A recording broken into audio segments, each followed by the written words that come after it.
أعوذ بالله من الشيطان الرجيم بسم الله الرحمن الرحيم الحمد لله والصلاة والسلام على رسول الله رب اشرح لي صدري ويسر لي أمري واحلل عقدة من لساني يفقهوا قولي اللهم ارحمنا يا أرحم الراحمين.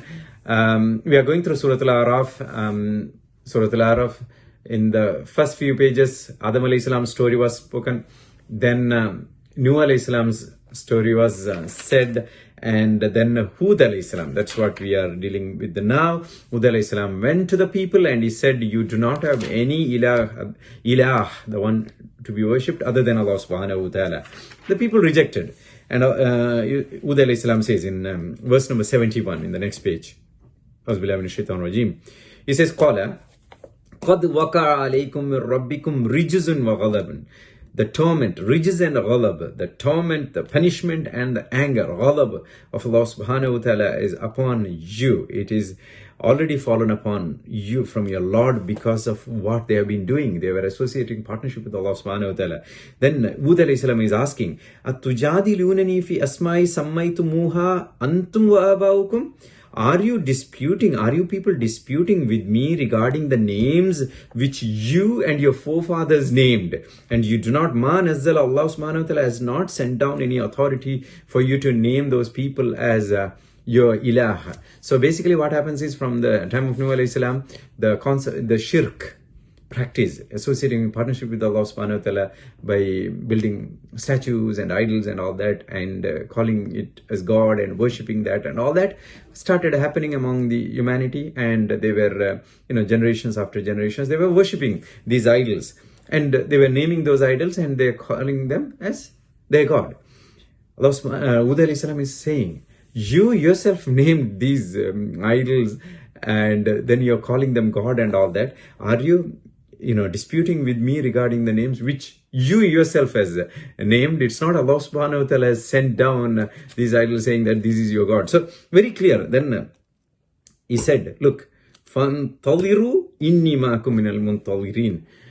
You wait and I am also waiting. That means it's a clear warning, guys. What you're doing is an absolute no. You should not be doing it. You should be stopping it. If you don't stop it, rijzun wa ghadabun, Allah's torment, Allah and Allah's anger, punishment is going to descend upon you. Be careful. People rejected. Then he said, look, you conveyed the message. He said, let's wait.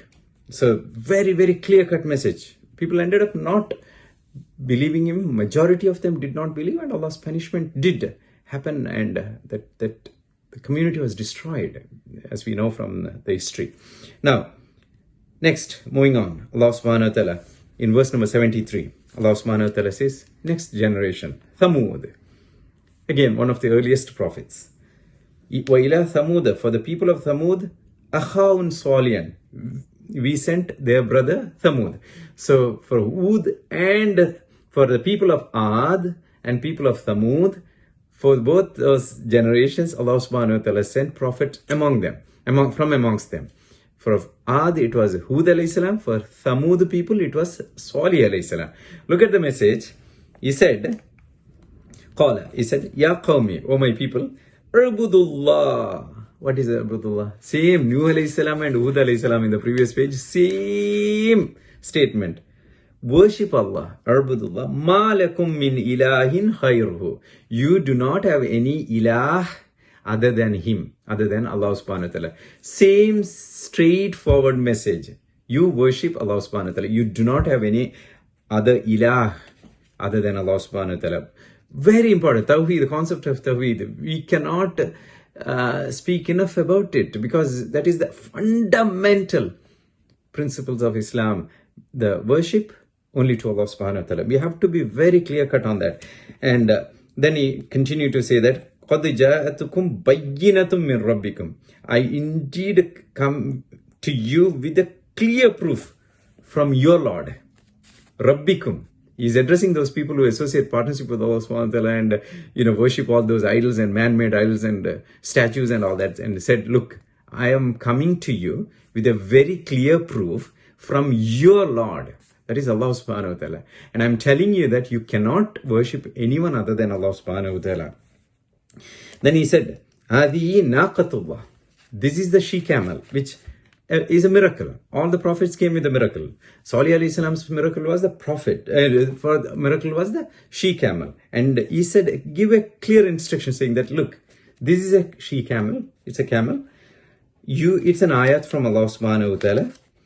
So do not let her graze, like, eat and drink from the earth, fi ardillah, from the earth of Allah subhanahu wa ta'ala. Earth belongs to Allah subhanahu wa ta'ala. This is Allah's earth. And he said, this is naqatullah, this is ayah, a miracle or an ayah of Allah subhanahu wa ta'ala, is this she camel. Let this she camel graze on the earth, eat and drink. وَلَا تَمَسُّوءَ بِسُوءٍ. Don't you ever attempt to harm this. If you do that, فَيَرْخُدَكُمْ أَذَابٌ أَلِيمٌ. You will be definitely a painful torment. An adab will come to you. Very clear warning. In spite of all this, they ended up harming that she camel. It was a miracle of ayats of Allah subhanahu. It was an ayah of Allah subhanahu wa ta'ala. They ended up harming the she camel, killing the she camel, and the punishment was descended upon them, and Allah subhanahu wa ta'ala destroyed that nation. So message very clear. This prophet came with one message in which it was made very clear that you worship Allah subhanahu wa ta'ala and you do not have any partners in worshipping Allah subhanahu wa ta'ala. La ilaha illallah. You worship Allah and don't associate any partners with Allah subhanahu wa ta'ala. May Allah subhanahu wa ta'ala make us of those people who do not dilute this concept of Tawheed. May Allah subhanahu wa ta'ala don't let shayateen to creep into your heart to divert us from worshipping Allah subhanahu wa ta'ala. Wa akhiru da'wana alhamdulillahi rabbil alamin. Assalamu alaikum.